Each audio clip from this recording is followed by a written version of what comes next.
Well, I told you about our old station wagon. In the summer, my mom and dad used to like to take my two brothers and I on trips. They'd load us up in old Woody, and they'd take a drive, about a day's drive from Washington, D.C. Remember one summer I was 7, we went down to Colonial Williamsburg. And I don't know how my mom and dad did it, but they found, I think, the hottest day of my entire childhood to take us there. I remember walking on the crushed stone, the heat rising up and thinking, wow, it's hot. And I was holding my dad's hand, and I was just looking around at all the old houses. And you know, I wasn't thinking about history. I was looking at the windows. And I asked my dad, hey, Dad, why is the glass in all the windows, why does it sag? Is it because it's starting to melt because it's so hot? Well, it probably doesn't surprise you that my dad was an engineer and he had some technically correct answer that to this day I can't even remember. But no, it turns out it's not because it's too hot. That's how they made glass back then. In the 1800s, if you wanted to make a flat plate of glass, what you do is you take a big cauldron and melt up the glass, and you pour it on a flat surface, maybe sand or a metal, and it would flow out. But the problem was, is if you wanted it any better than that, you had to grind and polish it. And in the 1800s, that was a pain, but there weren't a lot of windows. But with the Industrial Revolution that came around 1900, people were building large buildings, skyscrapers. The last thing you wanted to do was grind every inch of the side of a skyscraper, right? And people realized in the glass industry that the keystone problem for them was figuring out how to make a perfect flat piece of glass. And this is exactly what was on the mind of a gentleman named Alister Pilkington. It was in the 1950s, and he worked for a glass manufacturing company, and he was trying to figure out how they could make flat glass. Now, he wasn't the only one. Everybody was, and they had been for the past 100 years.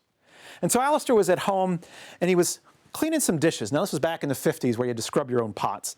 And as he was washing the pot in the sink, he happened to bump a bar of ivory soap, and it popped into the sink. And he looked down at the bar of soap floating in those suds, and he was thinking, you know, the bar of soap's kind of big. I'm actually surprised it floats. You know, it seems too heavy to float. And it's kind of rectangular like the plates of glass that we use at work. I wonder what it looks like at the bottom of that bar of soap. I wonder what it looks like from the bottom of the sink. So Alister imagined what it would be like looking up at the bottom of that bar of soap. Have you ever looked at the top of a swimming pool from the bottom? Do you know what it looks like? It looks perfectly flat, glassy, smooth.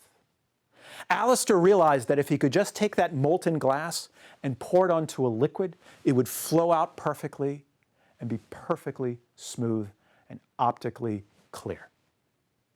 And with that insight, he invented the float glass process. Now, they don't take glass and pour it on water. They pour it on melted tin, but it's exactly the same idea. Within a decade, every glass manufacturer in the world used the float glass process. How was it that he was able to figure that out? I call this a technique called flexible thinking. And what do I mean by flexible thinking? Well, Alister, he started out thinking about his problem in the normal way that he always does.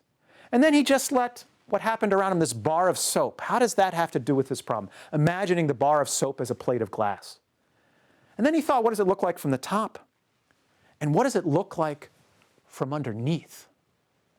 Alister thought about the problem in many different ways until he found a representation that he thought was easy to solve. We've heard a lot of people talk about out-of-the-box thinking. And I think not only is it a tired cliche, it's wrong. I've heard about out-of-the-box thinking, I've heard around the box, I've heard about replacing the box. Recently, I heard somebody talk about throwing the box out the window. But what's in the box? The box is your expertise, it's your skills, it's your know-how, it's your strategy. Put simply, the box is your toolkit. You don't want to get rid of your toolkit. What you want to do is start thinking about your problems in different ways. Now, what's the difference between changing the way you think and thinking flexibly? Well, changing makes you think about moving. I start here, and now I'm thinking about it differently. Flexible thinking is I go out here like this, and I think about a problem on one side, and I think about it in a different way. I think about that bar of soap from the top, and I think about it from the bottom. I think about the same problem in many different ways, looking for a different way to envision the problem.